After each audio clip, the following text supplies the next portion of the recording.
Welcome to a new episode of the MDS Women and the Movement Disorder Leadership Spotlight series. In this series, we interview distinguished and extraordinary women in the movement disorder society, discussing with them their achievement and their career. I am Wala El Sayed, and today I have the absolute pleasure to introduce Professor Huifang Shang. Professor Shang, she is a professor of neurology, West China Hospital, Sichuan University in China. Actually, it will take forever to cover all her achievement, CV, and publications. But just for the sake of time, I will highlight some. Professor Shang, she was the chair of the Educational Committee of the Movement Disorder Society, the Asian section. Also, she co-chaired the membership committee and the MDS.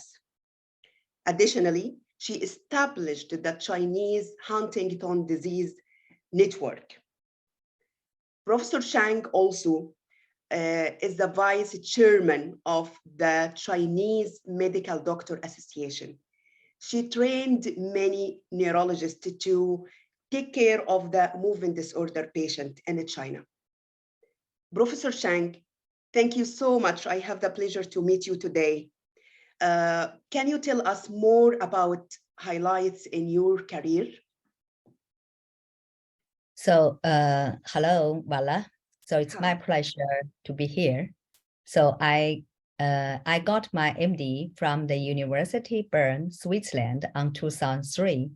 And after I returned back to China, I work at the Department of Neurology, West China Hospital of Sichuan University, Chengdu, Sichuan, China, as you mentioned previously.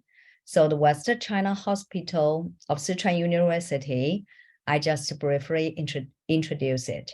So ranked the second for 14 years in China hospital ranking and provide the healthcare service for the residents who live in the Southwest China. So recently, the hospital also has significant milestone, ranking the 10th in the world in the latest Nature Index. So with the huge population, after I returned back from Switzerland, I established a Parkinson and Movement Disorder Center in the hospital, got professor title on 2011, and also served as the vice director of the department since 2009. So I not only take care of patients with neurological disorder, especially Parkinson and movement disorders, but also continue to focus on researchers of clinical, genetic, and molecular basis of Parkinson disease, dystonia, and other movement disorders, as well as other neurodegenerative diseases. Therefore, I got several grants from National Natural Science Foundation of China and other big grants from national level and province level to support my research. And I achieved some advancement, so such as identify some genetic mutation and risk factors associated with Parkinson's disease and other movement disorders, so which led us to know better the underlying mechanism of these diseases and also reveal the brain network alteration of Parkinson's disease using functional MRI to help us better understand the motor and non-motor symptoms of Parkinson's disease. Also, I established a Parkinson and multiple system atrophy longitudinal cohort and tried to illustrate the progression biomarker of the diseases. I and my colleagues together to establish a Chinese Huntington disease network from 2009 and provide the training for neurologists in different Chinese centers and try to improve the care for Chinese Huntington disease patients. And also we collaborate with each other to do some research to better understand the natural history of Chinese Huntington disease patients and try to find the disease modifying therapy.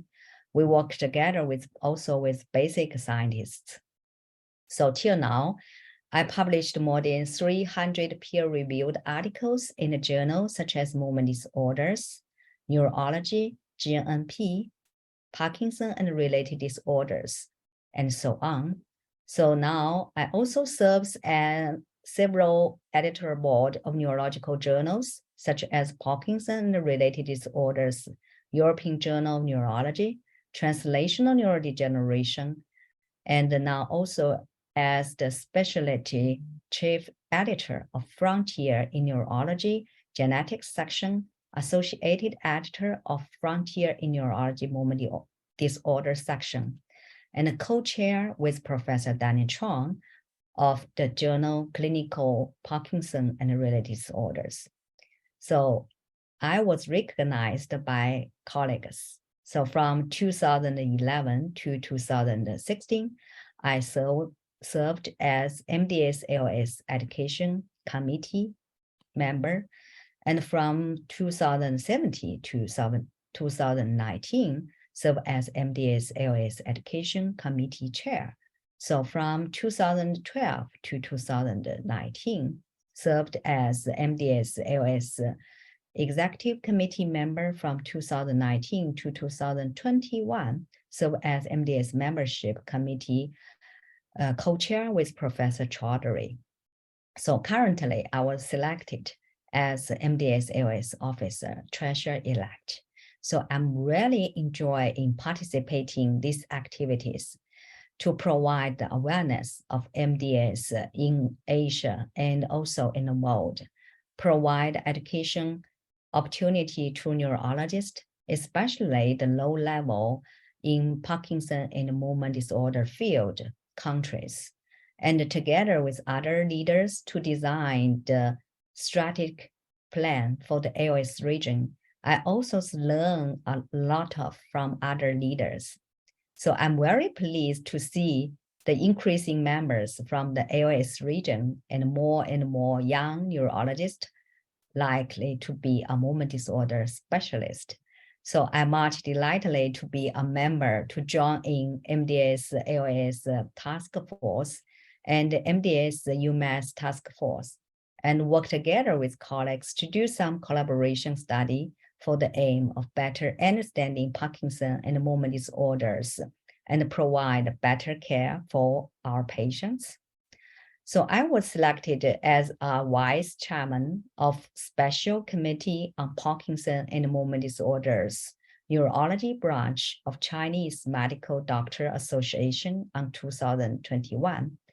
I'm also as a vice chairman of Brain Cognition and Health Branch of China Association of Gerontology and Geriatric since 2019.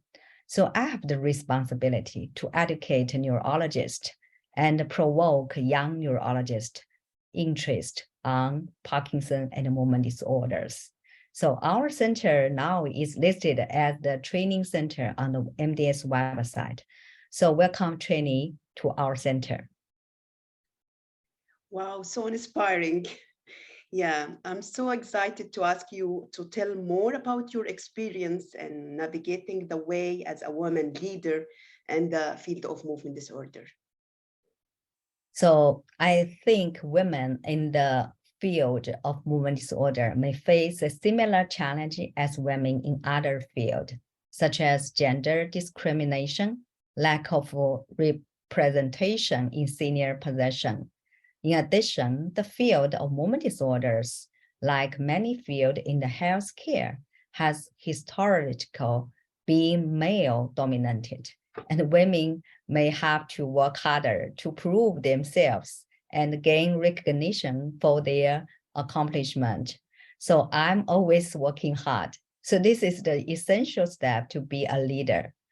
However, there have been efforts to promote gender diversity and inclusion in the field of movement disorders. For example, the organizations such as the International Parkinson and Movement Disorder Society,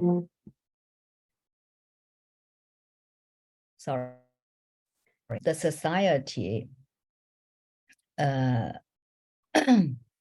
developed mentorship program to support women in the field and increase their representation in leadership position.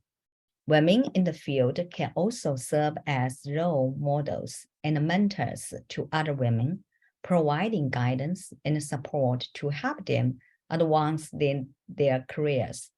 So the overall, while women in the field of movement disorders may face unique challenges, there are opportunities to promote gender equality, diversity, and to support women in their leadership aspiration. Have a good balance between you and your family. Get support from your family is also very important to be a leader, especially the women leader. So building good relationship with your colleagues is also very important. So to be a leader also need support from your colleagues.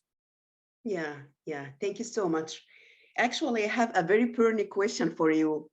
How could you reach this balance between the career and the work and your personal life as a woman? So this is also a tough question for me. So maintaining a good work-life balance can be a challenge, especially in today's fast-paced and constantly connected world, especially for women. So anyway, I want to share you some tips. So first, I think set priorities is very important. So define your priorities and identify what's the important to you. Create a list of things that you want to achieve in both your personal and professional life, and ensure you make time for them. So this is also what I did. And secondly, I think manage your time efficiently to get more done in less time is also very important. So set the realistic goal for what you can achieve in a day or week and try to avoid overcommitting yourself. And thirdly, establish clear boundary between your work and personal life. So get support from your family, such as your husband and your kids. It's very, very important. And the fourth is take breaks. It's also very important, I think. So make sure to take regular breaks throughout the day to refresh your mind and re-energy yourself. So to take time for exercise, hobbies, and other activities that you enjoy. And fifth, ask for help. So don't be afraid to ask for help when you need it. So reach out to your colleagues, your friends, family members for support, and delegate tasks to others when possible. So remember, achieve work-life balance is a continuous process. So it requires a lot of effort and disciplines. So, but by implementing these tips, you can create a healthy balance between your work and personal life. So this is what the tip I can share you. Yeah, thank you so much. So helpful. And finally, I have a question for you. What is the biggest piece of advice that you can give it to the early career woman in the field of movement disorder? So my biggest piece of advice for women pursuing a movement disorder career would be to stay persistent, confident, and motivated in pursuing their goals. So I can share you some specific tips that may help. So first, find a good mentor who can offer you support, wisdom, broaden your professional network, encouragement, and also teaching over time. So the best mentor are the people in your life who push you just a little bit outside your comfort zone. So a successful people never reach their goal alone. And second, build a strong support network. So connect with other colleagues, especially the female experts in the field, so they can support you, and build a network of your mentors, peers, allies who can offer guidance and support. And third, seek out opportunities of education and training, such as conferences, congress, and educational courses. And the fourth is advocate for yourself. So don't be afraid to advocate yourself and negotiate for better opportunity and compensation. So be confident in your abilities and don't be afraid to take on leadership role. And the fifth, seek out perspective from individuals with diverse background and experience. So this can broaden your knowledge and understanding of movement disorders.